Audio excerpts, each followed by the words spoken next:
My name is Jake Romanski, and I played lands today.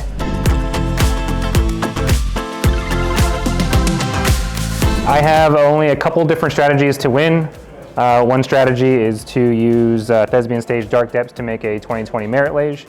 The other way that this deck wins is just from Mana Denial.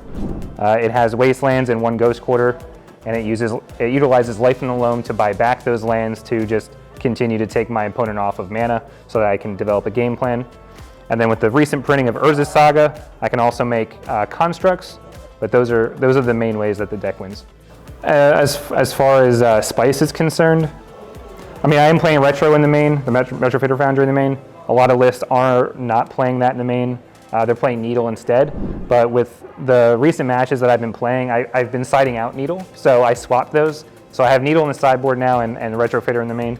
I think everything else, though, is fairly stock. I'm playing 1 Sylvan Library and 4 Valakuts, and there's a little bit of discrepancies with how many of those to play, but I like having something to do every turn, so I'm playing the full list for the most part. So I actually recently played in the Legacy Pit 20K with this almost exact deck, and I found that really the only changes that I made from that event was the sideboard. The main list is stock. I've not changed the main list whatsoever. I did have 2 chokes in the sideboard, and I replaced them with 2 Pyroblasts. So now I have 4 blasts total in the sideboard, mainly just for there's a lot of blue running around, and I like to have counters to that. And Storm is a really bad matchup, notoriously, for the lands deck in general. And a lot of Storm decks now are playing Echo Vaons, and it's a really good way to pull ahead if they crack an LED and then they echo and you blast it. So I wanted to have more blasts in my sideboard. I'm doing the 2-2 split also to play around Surgical Extraction. But that's really much it. I don't think I would change this list.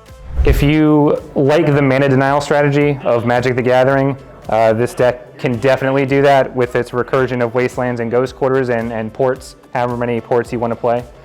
The deck is fairly complicated because this deck plays 30 plus lands in it.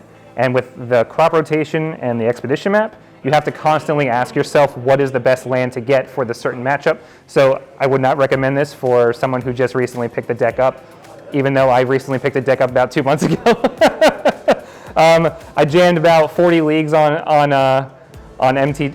Magic Online with it to get really good with it, but you have to know every card that's in the deck in order to fetch up, with crop rotation or expedition map.